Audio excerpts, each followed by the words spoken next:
Allow me to begin with a realization which is also an acknowledgement and a thanks. To my mind, the subject of this training summit, sponsored by our country's government under the auspices of the National Commission on Culture and the Arts, resumes and complements the work that I've carried out across the last 4 years. Titled Global Grace, Global Gender and Cultures of Equality, its Philippine work package, which I directed, aimed to support the vocations of young queer creatives in the Philippines. As a whole, Global Grace functioned as an international arts consortium that sought to uphold gendered cultures of equality around the world, primarily in the Global South. It was administered through Goldsmiths University of London, as funded by the UKRI. Between 2018 and 2021, our work package, which we called Making Life Lovable, promoted through workshops and virtual residencies creative forms of scriptural, performative, and audiovisual literacies among young Filipino LGBTQs. Their artistic productions are currently available as open access material: poetry, fiction, nonfiction, and a variety of digitally archived artworks in a curated online exhibition, and also as books, published by the University of the Philippines Press in 2020 and 2021. To my mind, what we actually did in our work package was to support and affirm the initiatives, both personal and community-oriented, of young Filipino queer creatives, both locally and nationally. I think that, all told, the work that we've done in Global Grace has been less about originating and more about identifying, nurturing, and connecting collective ways of being and becoming.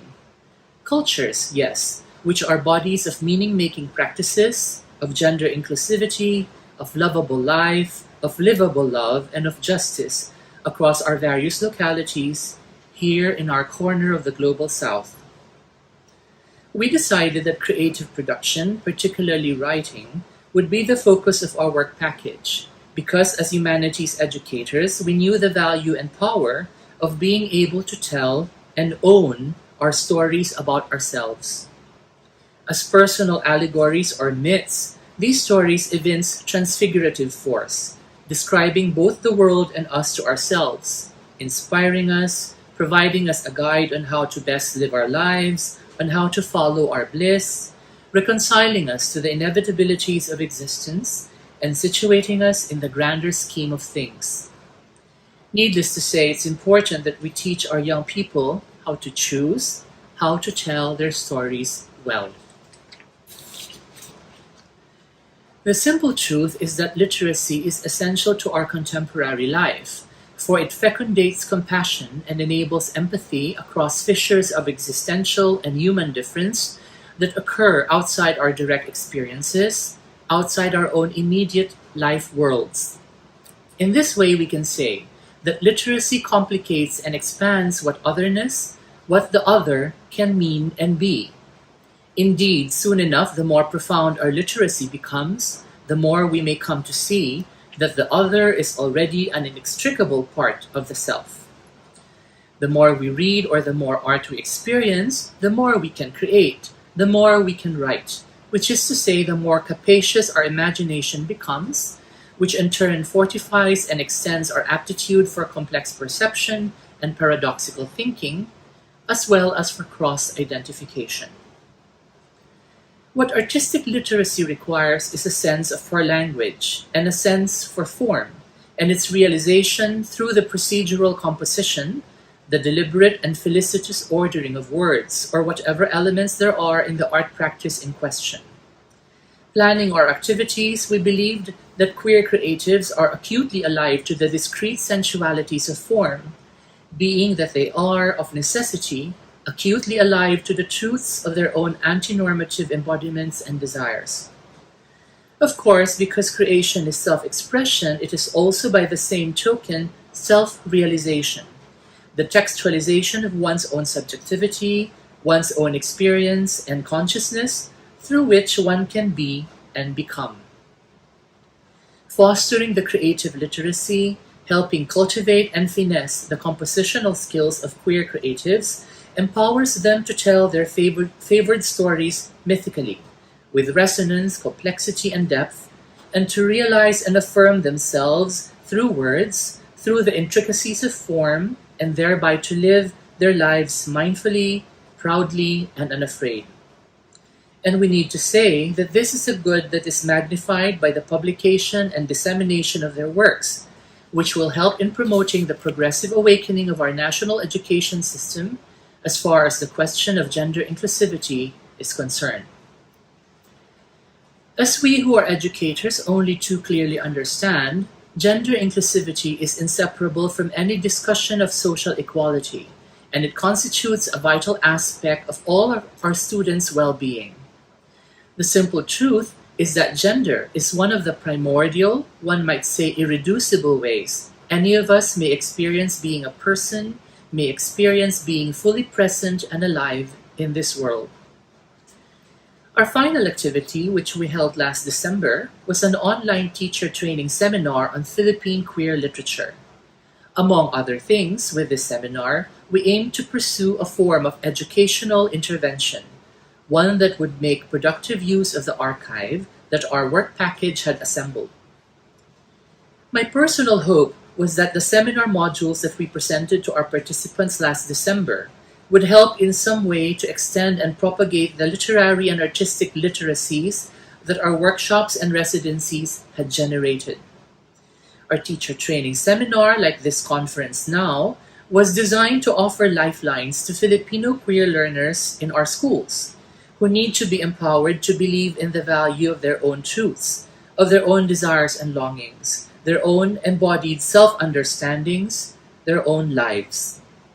What a difference it will make to young people to learn, through insightful stories, essays, and poems, inside the safe space of their second home, the classroom, that the differences in their embodiments, in their desires, are entirely beautiful, irreplaceable, and precious things, and that they lie at the heart of their inalienable dignity as persons. Like that seminar, our conference today will hopefully also serve to enrich the content and form of our teacher participants' syllabi and reading lists, providing them concrete and reliable ways of encouraging a more context-specific and holistic appreciation of the written word and its power to cultivate empathy and compassion among students, regardless of their gender and/or sexual identifications. In other words, I am most gratified by and thankful for this opportunity to further ponder the situation of gender-inclusive pedagogy in our country and to offer my own insights and suggestions focusing on the area of Philippine queer literature. Needless to say, I see this keynote as being of a piece with the advocacy work that I've been carrying out for quite a number of years now. Come to think of it, from my earliest days as an instructor at the Department of English and Comparative Literature of UP Diliman. We already understand, going by the important lessons that feminism has given us in the last century, that the question of gender inequality needs to be appreciated intersectionally, meaning across and within a variety of issues and concerns, all of which may be said to simultaneously obtain, even while as critics or even as teachers, we may need to focus on each and every one of them by turns, if only to be thorough and methodical. There are thus representational and thematic inter-implications that we need to tease out when we read and teach a work of queer art, inasmuch as the queer question is necessarily as complex, as layered, as fraught, and as overdetermined as the realities and truths of the queer subjects to which such a work ultimately pertains. Of course, we also need to remind ourselves what the category queer means and the ways we can productively deploy it. For us, defining this crucial word must begin with the realization that our use of English in our country and indeed in our classrooms is a situated accomplishment. It is nothing if not an instance of what linguists have technically called Philippine English. What this means is that while their words may appear globally uniform, there are indeed Englishes rather than just one English, and that the meanings of these seemingly self-evident words as they operate in our cultures are specific to our cultures precisely, and as such their reference are to realities that are particular to our lives as Filipinos living in the Philippines. As we can imagine, back in the day, when gay and lesbian were first used by Filipinos in their speech and in their writing, these words, as they understood them, did not pertain to entirely newfangled ideas, but indeed largely signified the already existing identities of the bakla and tibo, and so on and so forth. In our own cultural moment, right here and now, queer, along with trans, bi, pan, non-binary, etc., can also be said to manifest the same translational and therefore necessarily hybrid quality. As we shall conceivably be utilizing it in this training summit, queer largely functions as a translational shorthand for the complexities of gender and sexual identifications that Filipino youth cultures, well connected through global, mostly Anglophonic information technologies, are increasingly making in our time. As we are likely to hear again in this conference, the intersectional approach urges us to see that queer literature's formal qualities and pleasures are necessarily embodied inside and indeed intersect with themes, values, and valuations that are inescapable in our overall appreciation of any work of art. Treating the text not only as the paradoxical union but also as the cross-coding of form and content will not negate the kind of formalist appreciation that our traditional literary pedagogies have trained us to perform.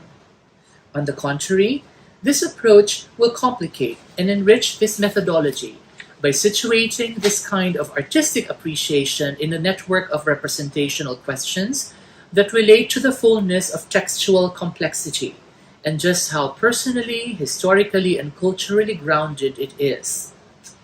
Moreover, to enhance and qualify the formalist celebration of the virtues of organic unity, the intersectional approach will be mindful of the differences that must remain, despite or precisely because of the harmonizing imperatives of art.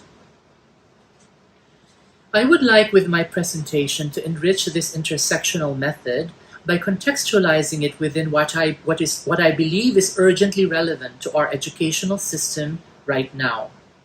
I have in mind the idea of calling the general approach that we need to take when we teach gender-inclusive forms of Philippine literature and art to our students a critical nationalist perspective. I am choosing to highlight this approach in this keynote because this is an approach that can easily lend itself to various forms of intersectional analysis, even as it locates these inside the geopolitical and historical exigencies within which we, as well as our Filipino learners, are imbricated. That our conference is happening institutionally through the sponsorship of our national government's leading office for artistic and cultural management only lends credence to the germaneness of this perspective. Given our country's simultaneously neo-colonized and post-colonial condition, we cannot neglect the continuing salience of nationalism and the various ways we can unpack and strategically utilize it. Needless to say, in various regions in the Global South, the nation is not a critically mooted or exhausted concept. Rather, it continues to wield enormous political force that inspires devotion and is still seen by many democratic and popular struggles as the most potent battle cry for resistance. As in many other underdeveloped countries, nationalism in the Philippines isn't a unified discourse. Rather, there currently exist Philippine nationalisms of varying persuasions and sorts, from the institutional to the counter-institutional, from the official to the grassroots and communitarian, from the top-down to the bottom-up, from the millenarian to the secularist, etc. It's not entirely accidental that many, if not all, most of these nationalisms are interested in the reality of queer suffering, precisely because their conceptualizations of the nation, being founded on the hierarchies of heteropatriarchy, in many ways structurally require it. What we are perhaps most familiar with, however, is nativist nationalism.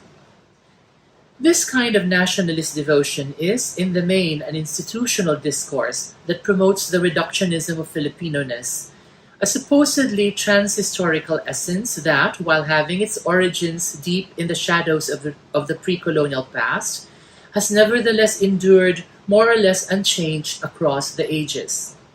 This amounts to the promotion of the myth of transcendental sameness, whose purpose is, among other things, to obfuscate the real divisions that had cloven the inhabitants of these islands then, and that continue to cleave them now, primarily through the brutal imperatives of state violence and/or indifference. Among these are the sexual and gender divisions that coloniality had instated, if not exacerbated in our country. Divisions that we may collectively call heteronormativity. It is, of course, in the character of nativism to be presentist, casting the past entirely in the terms of the hierarchies that enable it. Faced with the fact of systemically inept and corrupt governance, as well as the mass privation and suffering that it perpetuates, nativist nationalists in the fields of the arts as well as the human sciences carry out the invariably personally profitable mission that has been entrusted to them by the state, to offer a variety of populist distractions and dreams that will entice the public to avert their gaze away from the realities that afflict them, who are thereby encouraged to seek their redemption from fanciful, needless to say simplistic visions of their glorious and enduring past.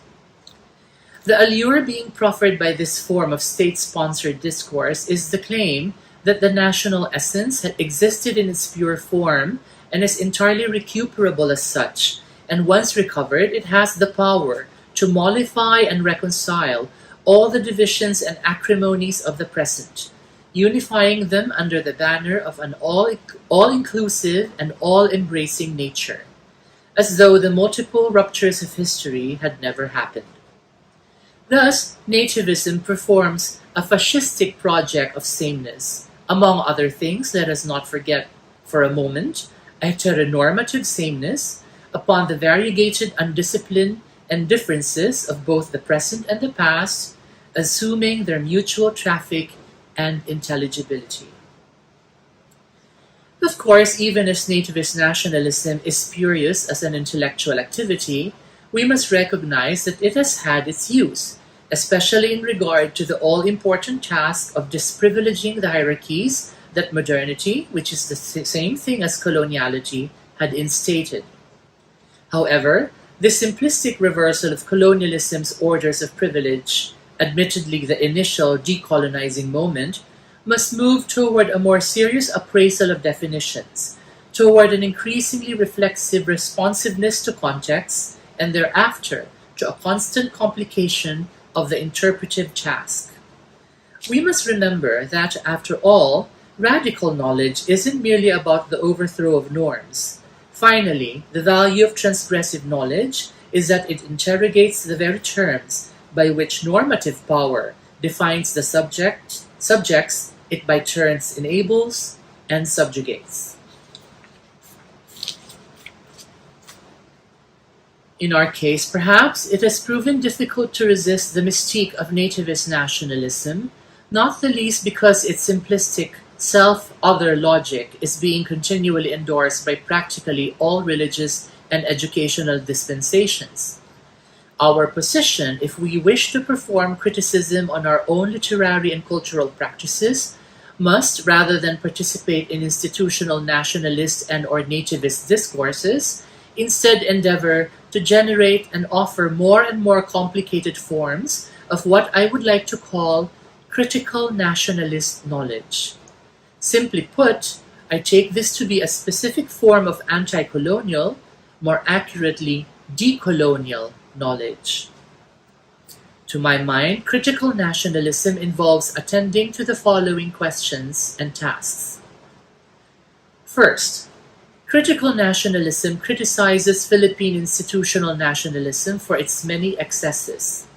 We need to point out, for instance, that this form of nationalism is produced and championed by the patriarchy-loving elite,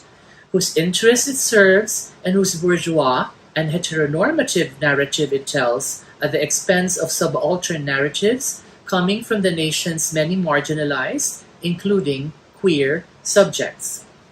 Also, we need to recognize that its myth-making project to recuperate a lost pre-colonial identity is in fact underwritten by a persistent colonial desire to be affirmed by Euro-America, whose approval it seeks. Next, critical nationalism situates the issue of literary and cultural production within the context of neocolonialism and its unequal relations, which themselves constitute a modality of an expansionist, now global capitalism. In this regard, we need to recognize the material and social dimensions of the continuing pauperization of the global South to which we as a country belong, including the abuse of its human labor, as well as the dissident cultural practices of its various peoples in response to these depredations. Related to this task is the need to always remember the salience of the class question in our criticism of our texts, even as such a question can only make sense intersectionally with other social and cultural questions, mostly pertaining to material embodiment. In the Philippines, literary, or more accurately cultural criticism, must be more supple and capacious than what official or institutional discourses have thus far written and propagated about Filipino nationness. For ultimately, its objective is to understand and improve the condition of all the different communities and individuals that constitute the lived realities of the Philippines' national becoming, even or especially when it means questioning and challenging the normative grounds of its existence. The critical nationalist enterprise must avoid speaking of the national in crudely folkloric terms, since the Filipino nation is located not just in our past, but also in our present and certainly our future. After all, as Stuart Hall explains it so cogently, cultural identity is not a given, but rather a representational process that stretches across these differences. It is, and I quote, the names we give to the different ways we are positioned by and position ourselves within the narratives of the past, unquote. That the present is only made livable, that the future is only made imaginable by our understanding of our past is precisely why it's so crucial not to allow the telling of the story of our past to be dominated, to be named or described by any one monolithic interest. For instance, as we have seen in the work of our nativist scholars, the elitist and the heteronormative. Finally, other than inviting us to attend more forcefully to the continuing urgency and significance of the nation, in our part of the troubled world, the theoretical imperative of critical nationalism also urges a rethinking of concepts and methodologies. Recognizing the Eurocentricity of much of modern history, as well as its heteronormativity, we must ask ourselves whether an over-reliance on Western critical theory, while initially enabling of minoritized positions in the West, necessarily has to be the situation everywhere else. In other words, while we must strive to engage with a postmodernist critique of Western philosophy and its complicities with colonialism, we must not abandon the untranscendable distinctions between the global North and the global South. Nor should we situate all the debates of colonialism within the terms of European continental thought and sacrifice the study of all history to a theory of language or discourse alone. Not everything post-structural, post-foundational, or postmodern can be seriously entertained by us, to be sure. Simply put, we must recognize that the deconstructive decentering of all categories of thought can often be inimical to the assertion of the very concepts that prove vital to the struggle of many of the world's disenfranchised and neo-colonized peoples. I have recently come to see that it is in this regard precisely that decolonial as opposed to simply post-colonial theory comes in. We are all by now familiar with post-colonial discourse and the powerful critiques it has leveled against the universalist fictions of Eurocentrism. Ironically, while post-colonialism, as promoted in Anglo-American academe by such figures as Edward Said and Gayatri Spivak, critiques coloniality, it does so from within the epistemic ground of modern, which is to say, Eurocentric philosophy, deploying its post-foundational categories and typically deconstructionist procedures in the project of decentering norms. By contrast, as championed by Global South thinkers, whose historical reckoning of the imperialist problem traces it back to the Renaissance expansion of Christian theology and capitalistic practice away from Europe and into the New World, decolonialism proposes not just a critique, but also an epistemic reconstitution. The theory and practice of decoloniality seeks cognitive justice for the epistemicides that had been wrought on knowledge systems in the Global South, and seeks to displace coloniality by working outside the categories of modernity, which is nothing if not colonialities of verse, considering, imagining, and enacting all the ways of thinking and communicating that modernity had suppressed, rejected, or demeaned. These include other temporalities, other cosmologies, other ways of being, becoming, living, and loving, along with other economies such as communal reciprocity that the salvific project of colonialism had silenced, disavowed, and demonized. It is the colonial theory's insight that, all over the non-aligned world, the political process of decolonization largely failed precisely because it did not perform this necessary epistemic task of undoing the mental infrastructures of colonialism that are built into the structures of modernity itself, which is to say, it did not reject modernity profoundly and thoroughly enough, and instead merely accepted all its languages and presuppositions. It is with these epistemological demurrals that decolonial discourse recognizes, first and foremost, the historical incongruence between locations. In the global north, postmodern theory decenters liberal humanism's individual subject and deems it incoherent, while in the global south, anti-colonial discourses, chiefest of which continues to be nationalism, still must affirm an alienated subjectivity, an identity that the former's anti-essentialist theories inevitably preclude. Decolonialism rightly insists that postmodernism is peculiar to the history that generated it, and that it is, in fact, a highly elitist and parochial development in relation to the rest of the world. As such, it need not be seen as the standard for all kinds of theorizing after all. Hence, decolonial politics seeks to escape from and dismantle the colonial matrix of power, its binaristic and more recently relativistic structures of knowledge, by critiquing them on one hand and on the other by engaging in a politics of world-making. This amounts to a decolonial enactment, one that seeks a resurgence, a re-emergence, and a re-existence of and by decolonials in the political fields of knowledge production, the environment, the economy, gender and sexuality, race, among others.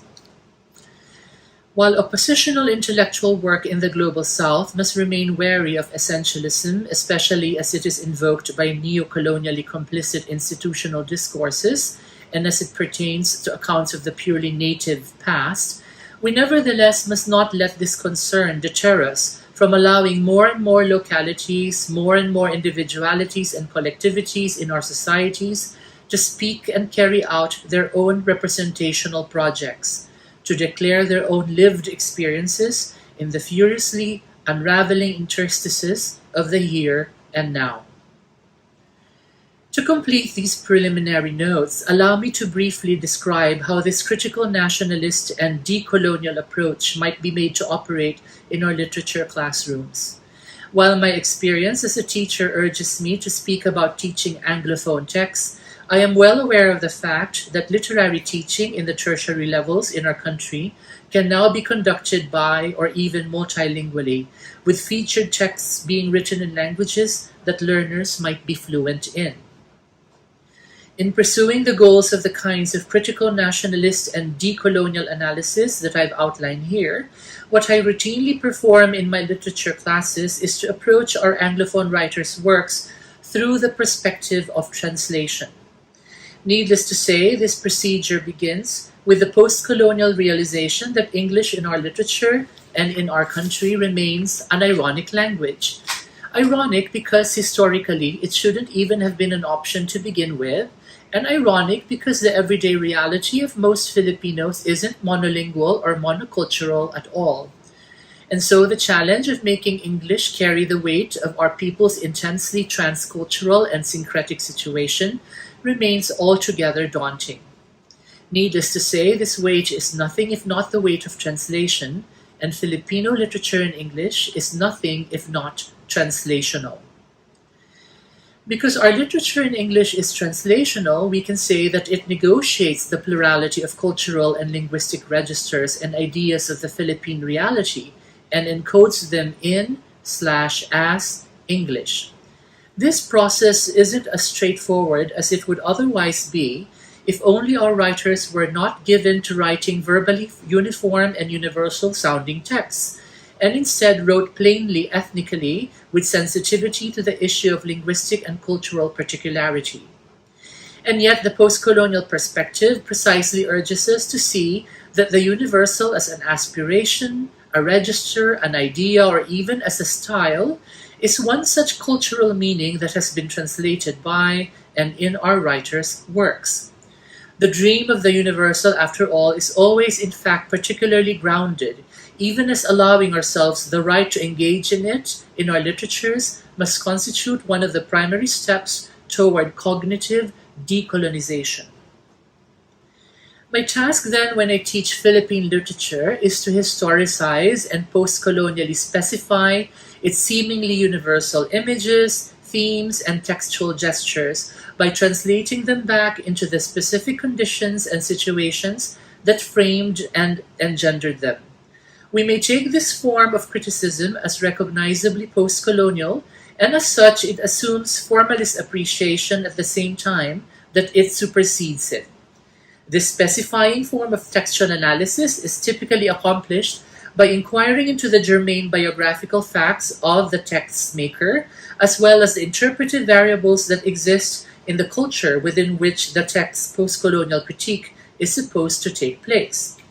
Allow me at this point to mention that this is the interpretive procedure that I follow in teaching the early queer poems of the late national artists Nick Joaquin and Rolando Dotino, titled 6 p.m. and A Parable, respectively. Hence, the idea of translation bids us to recognize that English in the Philippines is, from the very beginning, a contact or hybrid form of English, and thus a kind of Creole. We must insist that this is the case even in the mostly subtly localized, which is to say, the most universal sounding of circumstances. Grounded in our immemorial orality and permeated by a layering of cultural differences, our literature, and even until recently, our criticism in English are in many ways translational, transformed as they must be across oral and scriptural systems, as well as across speech varieties and forms. Recently, as against the mostly post-colonial procedure that engaging with our Anglophone texts as translations exemplifies, I've been attracted to the more patently decolonial moment of bringing into the classroom discussions of our oral traditions, which is where I wish to end this keynote. In a presentation I gave at the very first National Queer Studies Conference sponsored by the Center for Gender and Women's Studies of UP Diliman more than a year ago, I already reflected on the importance of recognizing the powerful influence that orality continues to wield in the ways we are socially organized in our culture, in which modernity's sexual and gender norms have needed to be translated not just interlingually from Spanish and English into our local languages, but also intersemiotically, meaning across the oral and scriptural divides.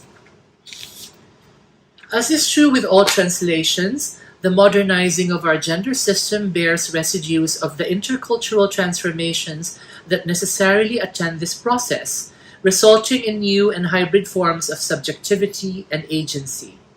I think it will be very interesting and useful for us as teachers to include the first language reading and analysis of our mythological lore, particularly its epics, legends, and tales that can still be made to speak to the truths of our ancestors' non-dualistic vision. This recourse to our pre-modern knowledge systems isn't simply nativistic nostalgia. Rather, I believe that it is a vital part of the decolonizing project that we need to perform in our classrooms if we wish to engage fully with the issue of gender inequality. In our Global Grace work package, we defined decolonization as a dynamic process that moves from identification to counter-identification to disidentification. This final movement is a praxeological stance in which the binaries of colonial thought that had previously been by turns fully embraced and passionately and nativistically disavowed are now at the same time recognized and rejected, picked up and subverted, recontextualized, and inverted or critically exhausted from within. Decolonization understands and historicizes nativism as the production of enabling myths and embraces the project of forming a national culture, which is not, as Frantz Fanon had insisted, and I quote, an abstract populism detached from the ever-present reality of the people, but is rather the whole body of efforts made by a people in the sphere of thought to describe, justify, and praise the action through which that people has created itself and keeps itself in existence. It's important to remember that this people's culture is not nativistic, because by being historically grounded, it is by definition translocal and constitutively mixed. The necessarily complex tasks of decolonization need to recognize and work through these responses in the continuing project of liberation. To decolonize gender is, therefore, to acknowledge and inquire into the translational exchange between modern binaries of sex and sexuality and traditional notions of gendered expression and embodiment, which these binaries have never exhausted nor entirely superseded in the post-colonial space. We need, as humanities teachers in our country, to guide our students into understanding the truth and the implications of this syncretic and translational situation, by prompting them in and through our lessons to inquire into the residual oralities that remain in evidence in our lives. We may, for example, look to such transcribed oral forms as the Sugidanon of the Panay Bukidnon people, whose complete corpus of epics is currently being published in the original Kinaraya, as well as its modern translations into English and Filipino by the UP Press, for evidence of the non-dualistic logic, the complex epic vision of our ancestral past. In sum, this is a vision that recognizes oppositions, but by blurring and interimplicating them, it may also be said to ultimately yearn past and beyond them, toward the idea of union and accord. To wit, in their respective adventures, the sorceress heroines Matanayon and Malitong Yawa transform themselves into gallant datus in order to fight for their own dignity in the face of a lascivious usurper. This kind of folk gender transitivity may be seen as confounding the customary distinction between male and female, suggesting that it's not as chasmic as it otherwise is in the literacy-based and therefore categorical epistemes of the West, in which transitioning from one gender to another requires not just affective investment, but also biomedical and legalistic intervention. In like manner, in these heroic tales, the sky world and the earth world are not divided, but actually interpenetrate one another, their creatures trafficking across the non-absolute and neighboring realms of the present and the non-present, either the past or the yet-to-be, as well as the abodes of the deities and supernatural forces and of ordinary people. Resurrection bridges the gap between the living and the dead, and because time in this enchanted world is experienced as cyclical and seasonal, it happens over and again in these ancestral stories. Finally, in the Sugidanon, evil can be good too, once you intuit past the surface of the apparent into the hidden and implicit depth. We may, for example, think of the monster woman, Amburukay, whose baleful actions are revealed later on to have emerged entirely out of her maternal benevolence. In like manner, there is really no conflict between the body and the spirit, as can be intuited from the way these stories perceive and present the truth of human sexuality, namely, that it is nature's entirely beautiful, indeed its preciously fleecy and altogether golden gift.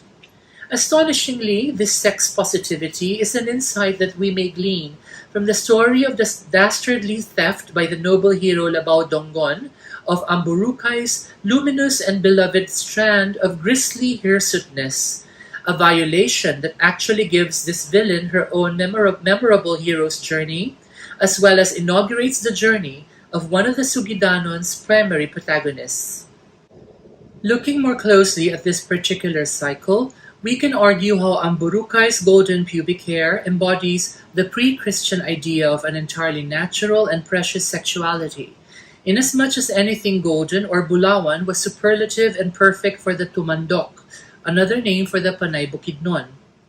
In the epic series' second book, in her quest to recover it, she engages in an interesting ritual of humorous, if slightly masochistic, self-intimacy. She squats on a rock by the river delta and ceremoniously slaps her vulva, which is supposed to produce a certain sound in avid response if the stolen hair is indeed located somewhere up that particular waterway. It may be difficult to imagine this now from our perspective as Christianized lowlanders, but yes, in our archipelago there was a time when sexual matters could indeed be described so openly and funnily in the chanted epics and tales that both carried communal wisdom and functioned as a primary means of entertainment. Picking up hence from a discussion of the Sugidanon, as literature teachers, we can lead our students to examine more closely our culture's gender, lalaki, babae, dualism. How, on one hand, it is not ontologized in the pronominal systems of any of our native languages, and on the other, that it is in fact nuanced, qualified, and challenged by the existence across our archipelago of indigenous terms for gender crossers.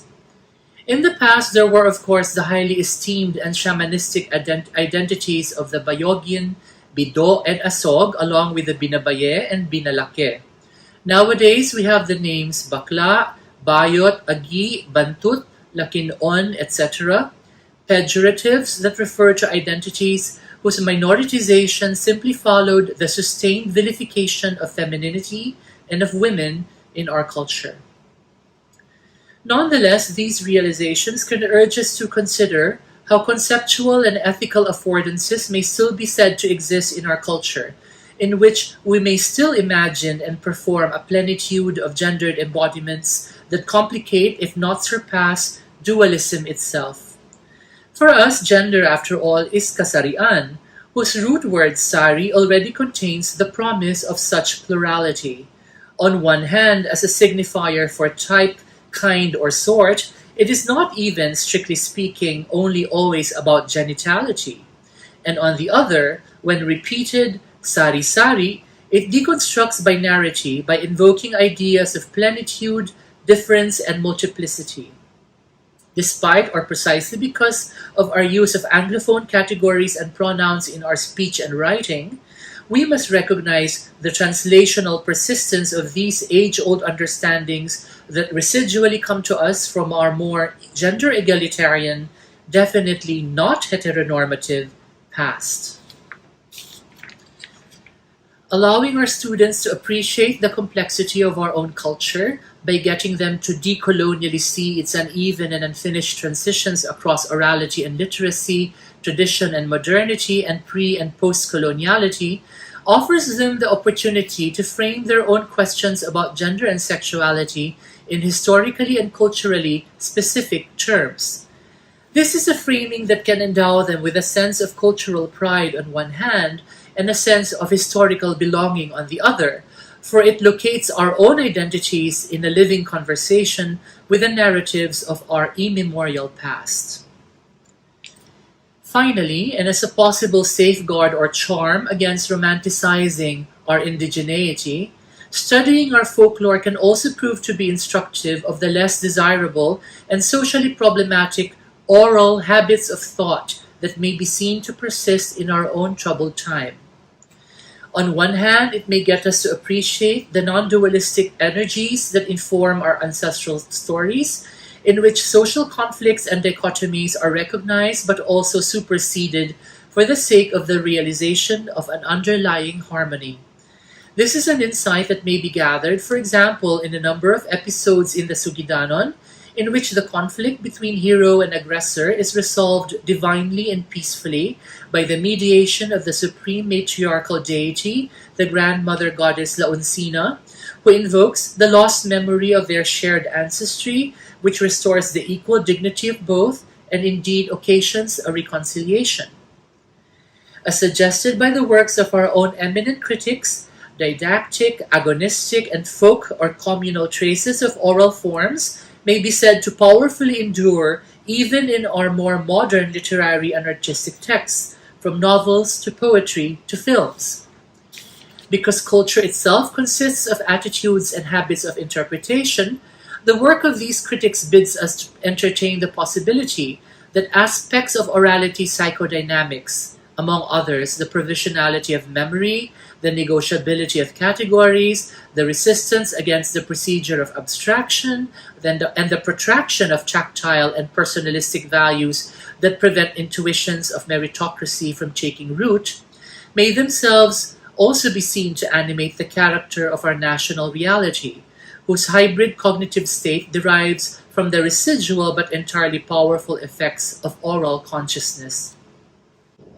And so, on the other hand, there are also orality's vexing legacies, our periodically revisable memory, the ease with which we can push categorical decisions aside in favor of regionalist or sentimental loyalties, our public yearning for heroic figures that manifests itself in our obstinately personality-oriented politics, even the populism that eschews careful and deliberate forms of critical thinking, proliferates information dumps and fake news, and finds its home in the secondary or tertiary orality that approximates and conditions the distracted obliviousness of cyberspace and all its hypertextualities.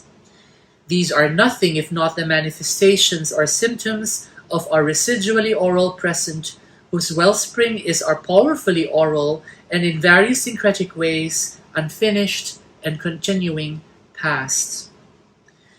We need to remember that orality served its purpose well among communities in our archipelago because the world in which it existed was not remotely a nation in the modern sense. Its idea of collectivity was not so much imagined as ritually performed each and every time the villagers gathered around the chanter to listen to the public performance of these tales, whose referents were identifiably themselves.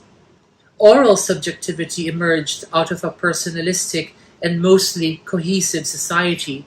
where interrelationships were directly mediated through elders and clan leaders, and where meanings were of necessity ritualistically performed and shared. The particular givens of such a world, needless to say, no longer patently exist in our time now. Indeed, by contrast, our own present-day collective truth, which we call the nation, finds its cogency in its being imaginatively proposed across gulfs of diversity and numerousness. In its modern form, the nation has flourished through private and public experiences of literacy, from constitutions and nationally endorsed narratives to newspapers and novels, negotiated as these have been through the emergence and eventual hegemony of print capitalism and all the imaginative and national language-based literatures it has spawned. The literate mind is, hence, necessarily individualistic. Once again, we need to remember that reading/writing requires and deepens solitude and iterates the self to itself, instating and congealing its ontological separateness from others. The grand abstraction that is the nation can be envisioned as a fraternal community precisely through the imaginative faculty called empathy, which immersion in acts of literacy increasingly bestows. If reverting to communality as an oral form of fellowship or solidarity is no longer entirely possible or desirable in our time, in which our life world is coming to be more and more the entire world in and of itself, then we must use our literacies to achieve our enduring ideal of equality, still so poignantly and beautifully captured in the Filipino concept of kapwa, the self inside the other inside the self. Then, as now, there is arguably no truer, no more humane equality than this. Maraming salamat po.